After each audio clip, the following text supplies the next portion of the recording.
The junkyard sprawled out across the red desert like the ribs of some long-dead metal beast. Jagged husks of starships and earthbound wrecks rising out of the dust like haunted monuments. It was a land of silence broken only by the whine of the wind, the shifting groan of rusted steel, and the slow crunch of boots worn smooth by time. Old Man Callan moved like a ghost through the skeletal machines, his back bent but his steps steady. A former war mechanic turned scavenger, forgotten by the galaxy he once bled for. The war had taken most of his hearing, a third of his left arm, and all of the people who used to call him by his first name. But out here among the discarded dreams of progress, he found a kind of quiet dignity until the night the stars cried something down. It happened without warning. One moment, Callan was sorting through a cracked exopod, looking for a working neural coil, and the next, the sky above split open with a shriek like tearing metal. A streak of green fire painted the sky, then vanished behind the northern ridge, with a thunderous impact that made the chunk mountain tremble under his boots. He stood still for a heartbeat too, staring into the silence that followed. Then, instinct carried him, old war reflexes stirring in his bones, as he grabbed his lamp and staggered toward the crater now carved into the land like a new wound. Heat radiated from the smoking gash in the earth, but what caught his breath wasn't the twisted wreckage or the chemical flames. It was the creature lying half-buried in the debris. It was not human. Not remotely. A feline shape, sleek and massive, almost panther-like, but with skin that shimmered like liquid mercury. Under the moonlight, its ribs rose and fell too fast, too shallow, its body twitching with tremors of pain and cold. Blood not red, but deep violet puddled beneath it, and its eyes flickered open with an eerie bioluminescent glow, meeting his with a gaze both defiant and terrified. There was intelligence behind that stare, not instinct or rage. Intelligence and something else. Desperation. Callan's breath caught as the wind shifted, bringing with it a sharp, coppery stench. The beast let out a low, guttural growl, not one of threat, but of agony. For a long moment, man and creature stood locked in the stillness of raw understanding. Then, with a sound halfway between a cry and a cough, the alien cat tried to rise and failed, collapsing in a heap of trembling limbs and heaving breath. Its sides glowed faintly where the skin had split, pulsing with sickly light. Whatever it was dying. And nobody else was coming. The old man hesitated, staring down at this strange, otherworldly visitor bleeding out in a pit of broken things. Once upon a time, he might have called for backup, reported the crash to the authorities, done the safe and responsible thing, but those days were gone. He had seen what governments did to things they didn't understand. He had watched. Once as a living alien, screaming in perfect English, was dissected for science while pleading for sanctuary. That had been the day he walked away from the war, disgusted and ashamed of the medals they pinned to his chest. He moved closer. The creature hissed, claws extending, eyes narrowing, but it was too weak to stand. Callan didn't flinch. He knelt, slow and calm, showing both his hands. "Easy now," he said, voice gravel-thick from age and disuse. "I'm not here to finish what the stars started." He reached into his coat and pulled out an old thermal blanket, silver-threaded and patched a dozen times over. He unfolded it like it was sacred and began draping it over the alien panther's shivering body. Its eyes widened. A tremor passed. Through it not from pain, but surprise. Then slowly, suspiciously, it allowed the warmth to settle over it, its claws retracting an inch.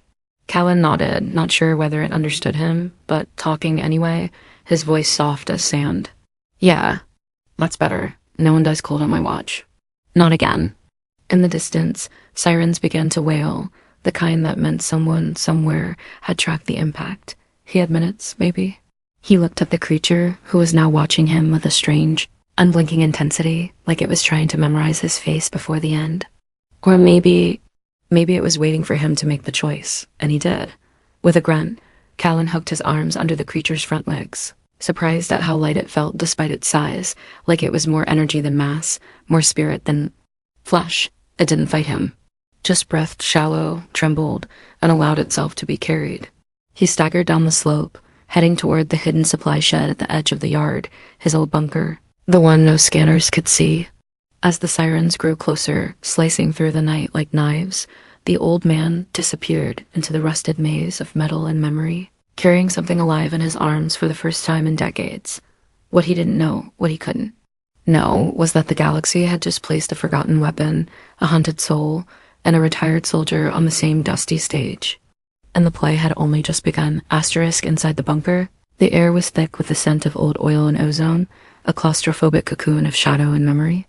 Rusted shelves sagged with forgotten parts and dust-choked tools, and dim amber lights buzzed overhead like tired fireflies. Callan laid the alien creature gently onto the padded floor beside his workbench, sweat soaking through his shirt, his arms trembling from the weight and the adrenaline. The creature's eyes tracked him with slow wariness, its breath still shallow, rasping like dry leaves dragged across stone. He moved around it with deliberate care, as if afraid to wake something ancient or holy, gathering tools, old medkits, bottles of liquid that hadn't seen daylight in years. He didn't know what he was doing, but he'd learned long ago that action, even blind action, was better than waiting to bury another body. He sat beside it, adjusting the lamp so the glow didn't blind the creature, and began cleaning the blood from its wounds with trembling hands. The cloth turned violet, then darker. Its skin was strange like polished metal, but soft, elastic, strangely warm. He didn't know where to press, where to cut, what was organ and what was armor, but he knew pain. He knew fear. And those things looked the same in any species. The creature flinched when he touched a tear along its flank, then let out a soft noise, a kind of whimper he hadn't expected from something so imposing. It sounded almost childlike. "You're a kid, aren't you?" he muttered, dabbing antiseptic around the wound, which hissed like acid hitting snow. "The panthers." Kale twitched, but it didn't lash out. Its breathing slowed just slightly. "Barely old enough to fly, I bet. What the hell were you doing alone in a ship like that?" The creature's glowing eyes blinked once, slow. Its paw, a strange hybrid of claws and fingers, twitched toward him, then fell limp again. There was a faint sound then, not from its throat, but from somewhere deeper, like a whisper in his bones. He thought it might have been a word. Home. He froze. Had he imagined it? There was no mouth movement, no translator device, no sound at all. But the feeling had been unmistakable, an echo in his head, gentle and broken. A message delivered not in language, but in longing. "You talking to me?" he said, heart thudding. "You got a link, or is that some kind of—" He stopped, looked into those glowing eyes, and saw the truth shining there. It wasn't a machine. It wasn't a soldier. It was a child, alone, hurt, and afraid. He leaned back, swore under his breath, and ran a hand through his tangled gray hair.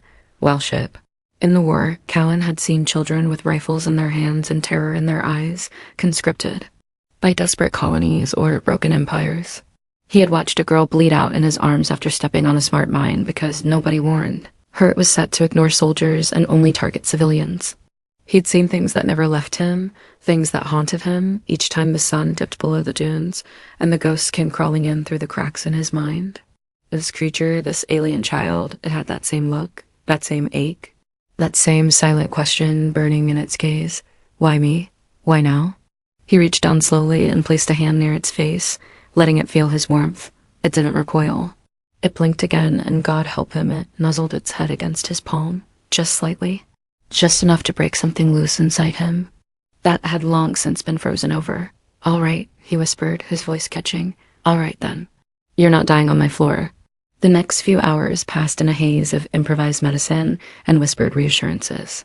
He wrapped the wounds in sealant strips, administered a diluted stimulant through the vein-like ridges along its neck, and even rigged an old med drone to emit low-frequency healing pulses he hoped would work on whatever this thing was.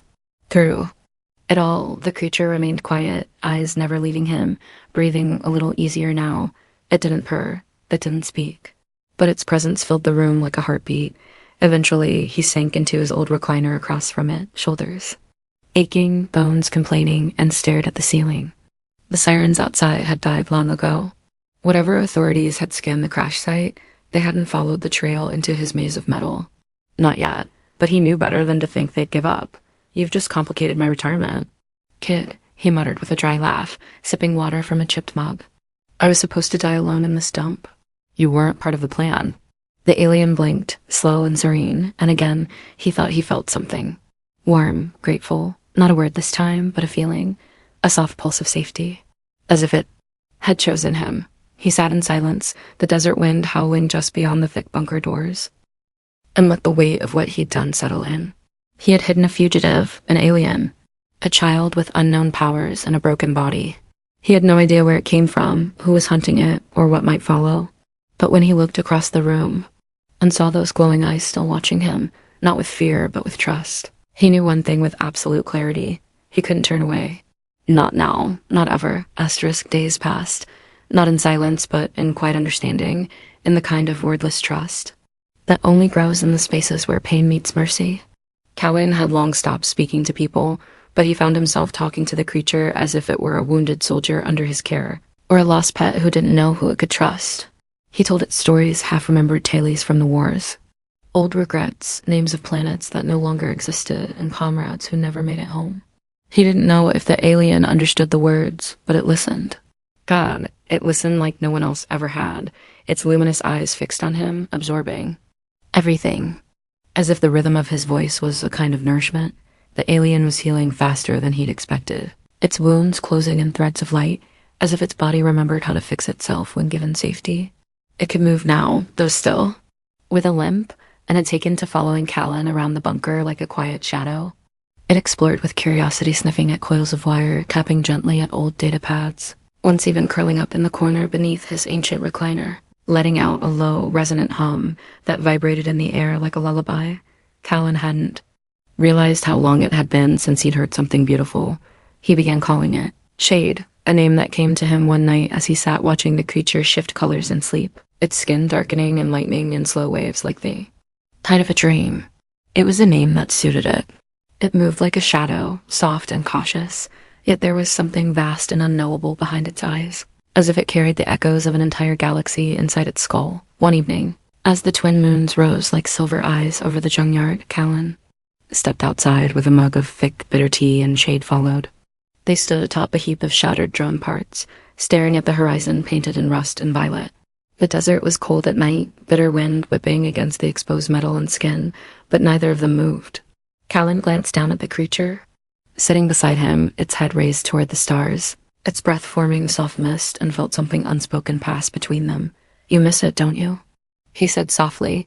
"Wherever you came from, whatever your sky looked like." Shade turned its head to him, and once again, he felt the brush of emotion like a warm tide slipping through his chest. Loss, loneliness, but not just that, a deep ache like homesickness carved into the soul. Callan looked up at the stars. "I used to dream about going home too," he whispered, "before I realized I didn't have one anymore." There was a pause. Then barely noticeable Shade pressed its head gently against his knee, just for a heartbeat. Callan didn't move, didn't speak. He just let the weight of that small gesture settle into his bones, like an old song he thought he'd forgotten. He reached down, hesitant, and ran his hand across its back, feeling the strange, shifting texture of its skin, neither fur nor scales, but something in between. Shade didn't pull away. It let him touch it, allowed that human contact like it had been waiting for it all along. That night, as Callan fell asleep in the recliner, a blanket over his lap, and the desert wind howling beyond the walls, Shade curled at his feet, its body radiating soft warmth. And for the first time in years, the nightmares didn't come. They fell into a rhythm after that. Days spent scavenging parts under the blistering sun, Shade keeping watch from the high places, eyes always scanning the horizon. Evenings spent repairing old machinery or cooking strange meals from ration packs and whatever edible moss Shade brought in from the outer dunes. The creature was intelligent beyond intelligent. It had learned how to unlock the storage lockers, how to reroute solar power from the drone batteries to the med station, even how to repair one of the busted purifier drones with just a glance at Callan's clumsy attempts. But it never showed off. It never lorded its knowledge. It just helped. And Callan, heartened and silent and filled with regret, began to change. He found himself laughing again. Once, twice, then more often, especially when Shade mimicked the broken chirp of the old radio when it glitched mid-song. He found himself humming, fixing things not because they were broken, but because Shade looked curious about how they worked. He even started shaving again, just a little, because something about this new life made him want to be seen, even if only by alien eyes. But it wasn't all peased out at night. Sometimes Shade would twitch in its sleep, whimpering in strange frequencies, writhing like it was running from something. Callan would sit beside it, whispering nonsense, old lullabies from Earth, even the sound of rainfall from an audio loop he hadn't played in years. Sometimes Shade would wake with a start and stare at him, breathing hard. And only once it showed him. Callan didn't know how, but suddenly he saw it not with his eyes, but in his mind. Images, sensations, impressions, a burning ship, screams in a language that sang like water, bright armor and cruel laughter, a pursuit through asteroid fields, the sensation of falling. Then nothing but cold. So much cold. When it ended, Callan was on the floor, trembling, eyes wet. Shade was watching him, expression unreadable. It hadn't meant to hurt him. It had just wanted him to understand. "I do," Callan whispered, voice hoarse. "I do, kid. I'm sorry." Shade lowered its head into his lap and he stroked its smooth, warm skin, his breath shaking. They didn't speak again that night, but something had changed. They weren't just man and creature anymore. They were something more, something sacred. Two souls exiled by war, bound not by species, but by survival, not by kindness, not by the kind of trust that was born only when both had nothing left to lose and found, somehow, everything they'd ever needed in each other. Asterisk, the silence shattered on the 8th night. It was just past midnight when the perimeter alert system, long dormant, half forgotten and patched together with ancient code, crackled into life with a screaming pulse. Callan jolted awake, the sound stabbing through his brain like a hot wire. The bunker's lights flared dimly, and in that moment of half-conscious haze, he thought it was another false alarm, maybe a desert storm or a drifting solar panel caught in the wind. But then Shade rose beside him like a shadow given life, every muscle taut, eyes blazing like twin torches. It wasn't fear that sparked in its expression. It was recognition and dread. Callan moved fast for a man of his years, grabbing his long unused blaster from beneath the bench and sprinting to the viewport. Outside, barely visible between the rows of dead ships, something shimmered, then stepped forward. Not one figure, 3, armored, tall. Their suits were matte black, ridged like beetle shells, but Callan could see the faint glow pulsing beneath the seams, like embers inside skin. They moved in sync, not quite human, not quite robotic. Hunters. Shade was growling now, a deep, low rumble that seemed to vibrate the air itself. It crouched beside the door, claws unsheathed, teeth barely visible in the glinting emergency lights. Its fear had hardened into rage, not panic, something deeper. Something old. It stared at the intruders with a hatred that made Callan's blood go cold. Then the words came. Not from Shade's mouth, not from any device, but inside his skull. Pure and burning and raw. "They are the ones who killed my pod." Callan swallowed. Pod. He asked quietly. "Family, kin, we were fleeing. They hunted us for sport. I was the only one who escaped." Callan's heart thudded in his chest. He looked again at the figures outside, who had now fanned out, scanning the terrain. One of them raised a long staff-like weapon. It glowed blue, and for a second the ground rippled something like a sonar pulse, but more invasive. He felt it pass through the walls of his bunker, brushing against his bones like ice. Shade let out a high-pitched yelp and collapsed briefly. Spasming, Callan knelt beside it, cradling its head. "What did they do to you? They are seekers. They find, bind, break. They mark minds. They tracked me through memory." Callan had heard rumors in the war. Black ops units from forgotten empires. Slave hunters bred in the dark corners of the Orion treaties. Creatures who didn't leave corpses but erased whole identities. He'd never seen one until now. And they were here on this Dust Bowl planet. For one wounded refugee. This was never just a crash, was it? He asked, voice dry as the sand outside. "You didn't just fall out of the sky. You were running." Shade didn't answer. It didn't have to. Callan stood, slow and grim. He looked around the bunker at the walls that had protected him for years. He thought they'd be enough. But if these seekers could read memory trails, then hiding was a myth. They'd already known Shade was here. He turned to the creature, crouched beside the bench now, breathing hard, flickering with pulses of pale blue beneath its skin. "Why me?" he asked softly. "Why come down here? Why crash near me?" For a long moment, there was no answer.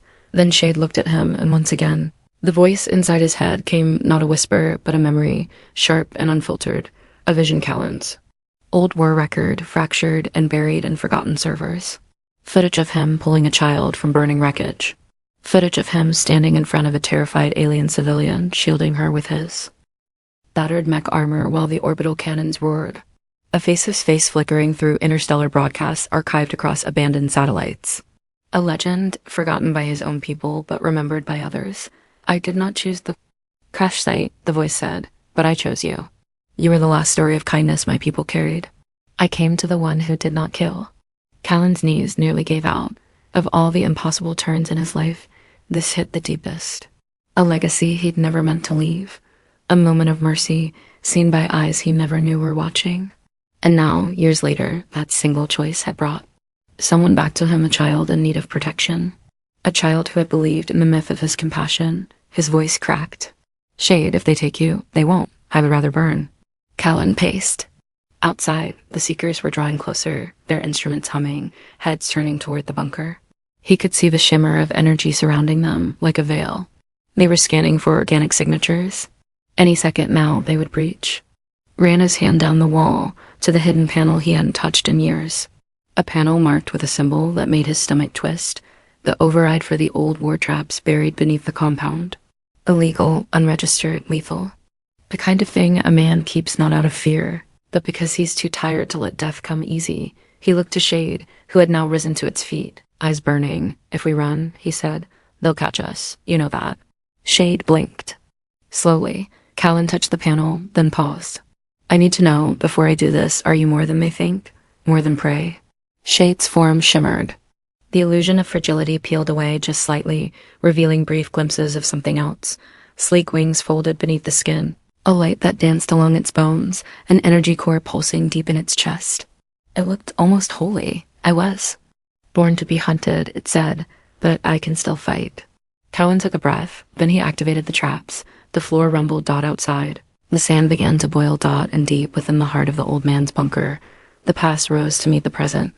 As an old warrior and a hunted soul prepared to rewrite the story the stars had written for them, dot together, dot asterisk. The trapdoors hidden beneath the junkyard groaned awake with the sound of metal grinding against old resentment, and the ground trembled, as if the ghosts of Callan's war had finally found their way home. Dozens of camouflage panels burst open around the perimeter, releasing dormant sentries powered by fusion. Cells older than Shade's planet, perhaps older than the creature itself. The desert air shimmered with heat and rage as turrets sprang to life, swiveling toward the intruders. The sky turned the color of blood behind the moon as the first shot fired silent, precise, and deadly. One of the Seekers crumpled mid-step, its armor splitting open in a burst of blue fire. But the others didn't flinch. They moved like myths, smooth and serpentine, and from their hands came weapons shaped like bone, singing with unholy light.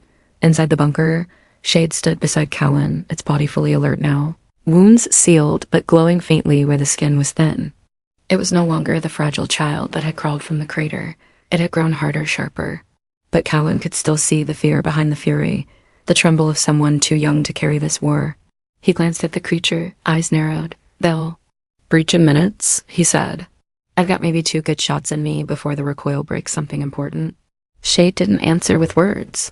Instead, it turned to face him, then did something he hadn't expected. It leaned its forehead against his chest, just for a heartbeat, just long enough to let him feel the vibration of its sorrow. A goodbye, but not the kind that ends in separation. The kind that lives in the marrow forever. Callan clenched his jaw. No, he muttered. You don't get to die for me. That's not how this ends. He moved fast, flicking switches on the console, rerouting what power was left from the med bay into the defense matrix. The lights inside the bunker flickered, then died entirely, plunging them into near darkness. Outside, the second Seeker sidestepped a turret blast and fired a crackling arc of energy that melted 3 tons of scrap in a heartbeat. The third vanished from view, dissolving into a blur of light and speed. They're splitting up. Cowan growled, scanning the thermal feed. They're not just hunting, they're testing us. They think this is a game. It is, Shade replied in that familiar voice inside his head. To them, it always was. Callan stopped. Then let's change the rules. He reached beneath the floor and pulled out a dusty case. Inside lay the relics of his old command things not meant for civilian hands. A fusion lance, a pulse barrier harness, and most importantly, a cloaked signal beacon long banned by every civilized world. With a flick of his wrist, he powered it on. The device began to glow faintly, and a shriek rose from it, inaudible to humans, but loud enough to make Shade recoil and snarl. What is that? Insurance, Callan said grimly. You're not the only one who left tracks in the stars. This'll call some very angry people who owe me favors and have no love for Seekers. How long? Callan exhaled. 20 minutes, maybe less if they're drunk and listening. But 20 minutes was an eternity in a firefight. The bunker shuddered as the first blast hit the outer wall. Sparks showered the floor. Shade lunged toward the exit, but Callan grabbed its shoulder. No, stay here. They want you. If they see you out there, they'll rip this place apart to get you. Then they'll kill you instead. He gave a bitter grin. I've had a good run, besides. He pulled the fusion lance from its cradle. "I've been dying to make some noise." He stepped outside into the starlight as the wind screamed across the yard. The desert looked like a battlefield. From another century, flaming metal, shattered towers, and ash dancing in the dark. The second seeker rose from behind a wrecked dropship, tall and angular, its faceplate glowing with shifting runes. It turned to him slowly, mockingly. Callan didn't leap. He triggered the lance. The beam tore a line of white-hot energy through the air, catching the creature mid-step and sending it spinning through the sand. He advanced, firing again, cursing under his breath, every recoil jolting his ruined shoulder. But then the third one appeared silent as shadow behind him. He didn't turn in time. The blast hit his side like a comet. Pain bloomed white in his chest as he flew backward, landing hard against a mound of scorched parts. Something cracked. He tasted blood. Everything blurred. And then a howl. Shade exploded from the bunker like a living meteor, light and fury wrapped in skin. It hit the seeker with a force that dented armor, claws finding weak points, tail striking like a whip. For a moment, it was all fury, no fear. It fought like someone who had stopped being afraid of death and started hungering for justice. Callan, gasping on the ground, tried to lift his weapon again, but his fingers wouldn't obey. His vision was going dark at the edges, narrowing to the image of Shade fighting like a storm, but even that wouldn't be enough, because the first seeker, the one they thought was dead, rose again from the sand, limbs twisted, faceplate cracked, but still burning with that same hateful purpose. And Callan realized, through the haze of pain, that it was never about killing Shade. It was about breaking it. Slowly. Completely. Watching it lose hope. And he couldn't let that happen. With the last ounce of strength he had, he reached for the signal beacon beside him, cracked and flickering. He triggered the override. A flare of energy shot into the sky like a scream, brighter than the sun for a fraction of a second. Then, silenced. The seekers turned momentarily distracted, and Shade moved. It didn't hesitate. It didn't wait. It launched itself into the air, something unfolding from its back wings. Shields, and slammed down into the center of the three with a sound like breaking time. Callan saw nothing more. He closed his eyes, chest heaving, blood leaking warm down his side, and whispered into the sand, "Please, just let the kid live." And above him, the stars began to answer. Asterisk. There was no sound at first, only light, searing and full, as if the sky itself had cracked open and poured its soul into the desert. Then came the thunder. Not of war, not of weapons, but of will. A will strong enough to shake the world beneath it, raw and ancient and utterly human in its fury. Callan was drifting in a haze, somewhere between agony and oblivion, his body heavy with the pull of death, but he could feel it still, that fire. In the air, that impossible resistance. Something was happening. Shade was no longer fighting to survive. It was fighting to protect. The wings it had hidden until now were no illusion. They bloomed behind it in great arcs of living metal and light, not feathered but laced with veins of pulsing energy, humming with resonance. They stretched high into the air, refracting the moonlight until the junkyard looked like a cathedral, all color and motion and brilliance. And in the center of it stood Shade, alone against the three seekers now surrounding it, shoulders heaving, breath rasping, glowing from within like a forge that would not be quenched. One of the seekers lunged forward with its spear extended, striking at Shade's side, but this time it didn't land. Shade moved faster than Callan had ever seen it move, a blur of luminous rage. Its claws met the shaft of the spear and shattered it like brittle glass. Another seeker fired a pulse of dark energy, deadly, precise, but Shade opened its mouth and screamed. The sound more vibration than voice, and the blast bent in midair. Ricocheting harmlessly into the night, Shade was more than a survivor. More than prey. It was something sacred. Something forged in exile and pain and made to rise. But even miracles bleed. The third seeker struck from behind, a blade of shimmering black plunging deep into Shade's side. The creature howled and dropped to one knee, its wings folding tight in reflex. It turned too late as the others moved in for the kill. One grabbed its neck, another its flank, and the last raised its weapon high, preparing the final blow. Shade struggled, muscles twitching, light flickering like a dying star, refusing to go dark. And from the wreckage, broken and bloodied, Callan rose. He didn't think. He didn't plan. He simply moved, dragging his ruined body toward the fight. Fingers clutched around the last weapon he had, a plasma grenade, old and unstable, wired with a short fuse and a dead man's grip. He staggered forward, ribs grinding, legs nearly useless, pain screaming through every cell, but still he moved. Toward them. Toward the thing that wanted to take his friend. "Hey," he rasped, voice barely audible through the roar of the wind and fire. The Seekers didn't turn. "Hey!" He shouted louder, coughing blood. They looked. Callan stood beneath the arc of Shade's wings, bleeding from his mouth, face pale as ash, grenade pulsing red in his hand. "I told you," he whispered through cracked lips. "Nobody dies cold." "On my watch." And then salvation came from the sky. A thunderclap tore the air in half as a new ship burst through the clouds above, sleek and violent and beautiful, its silhouette glowing with old Earth tech and outlaw mods. From its underbelly came beams of golden light transport arrays, and descending from them were 3 armored figures, each bearing the symbol of the old rebel fleet, a broken chain surrounded by flame. Callan's call had been answered. The Seekers turned, confused, calculating. Shade took the chance, with a burst. Of pure will, it flung the nearest attacker from its back, twisted beneath the second, and leapt into the air, wings flaring wide. Blood streamed from its side, but it didn't slow. It struck with the fury of 1,000 ghosts, of a murdered pod, of a home turned to ash. Its claws met metal and tore it free. Its voice, if that's what it was, rose into the night, a crescendo of grief and vengeance and defiance. The rebel. Soldiers hit the ground seconds later, weapons already blazing. The air turned electric with whir. Callan collapsed beside a broken support beam, too weak to lift his head, but he could see the glow of Shade's wings slicing through the dark. See the Seekers falter, hear the whine of weapons too advanced for this dirtball world. The ground shook. Fires burned. And through it all, Shade never backed down. Not when the third Seeker exploded in a ball of plasma. Not when its wounds reopened, trailing glowing blood across the sand. Not when Callan whispered his name one last time, because it wasn't fighting for revenge anymore. It was fighting for him. The battle didn't last long after that. The arrival of the rebels shifted the odds too far. The last Seeker tried to flee, but was caught mid-teleport by a sync pulse from the ship above, frozen in time and shattered into 1,000,000 pieces. The desert went quiet again, save for the crackle of fire and the soft whine of cooling metal. Shade landed beside Callan, kneeling, shaking. Its body flickered dimly, like a candle spent. Callan smiled weakly. "You did it, kid." "No," came the voice in his head. "We did." Then silence.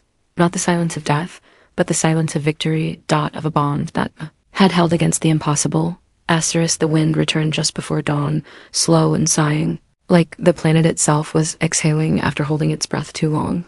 Fires had died down to embers, casting long, flickering shadows across the ruined junkyard, now a battlefield stitched with memory and loss. The scent of scorched metal mingled with the earthy bitterness of desert ash. Debris littered the landscape. In every direction, pieces of Seeker armor, shattered turrets, shards of what once was both home and hiding place. And in the heart of it all, beneath a broken sky just beginning to lighten, Shade stood over Callan, unmoving, wings dim, chest rising slow and uncertain. The rebels had taken control of the perimeter, moving with practiced precision as they deactivated traps, scanned for survivors, and secured the remains of the Seekers. Their commander, a woman with cybernetic eyes and scars older than her troops, approached quietly, her gaze lingering on the strange creature kneeling beside a dying man. "This him?" she asked softly, voice barely audible above the soft whir of cooling equipment. Shade didn't speak, didn't move, just pressed its forehead gently against Callan's brow, eyes closed. There was no language for what passed between them, no translation for the way the air seemed to ripple with grief and gratitude. Just 2 lives, impossibly entwined, saying goodbye in the only way that mattered. Callan's breath was shallow, rattling, each exhale a struggle. But when he felt that touch, that quiet pressure against his skull, he managed a tired smile. "Made it," he rasped. "You lived. That's all I wanted." "You gave me that," came the soft reply inside his fading mind. "You gave me a chance," he chuckled, dry and cracked. "Didn't do much. Just patched you up and made bad coffee. You did more than any world I've known." The light in Shade's wings pulsed faintly, flickering like a heartbeat. It knelt lower, folding its arms beneath Callan's head, lifting him gently with a tenderness that defied everything the rebels thought they knew about alien creatures. To them, Shade was a mystery, a weapon, maybe even a threat. But here, in this quiet ruin, it was just a child saying goodbye to the only parent it had ever known. The commander stepped forward. "He won't make it," she said, almost regretfully. "We can stabilize him for a time, maybe buy him a few more hours, but the damage is deep, internal, systemic. He burned himself out to save you. I know. Then let us take him, she said. We'll treat him with honor. He earned that if half the stories are true. Shade turned slowly, eyes glowing with something the commander couldn't place. Not rage, not grief, something older. Something purely human. He does not need your medals. He needs peace. And then Shade did something none of them expected. It opened its chest, right beneath the collarbone, where the plates of light intersected. A cavity unfolded, a soft, glowing space alive with pulsing energy. It shimmered with memories, swirling patterns, fragments of language, dreams, voices, a soul's archive.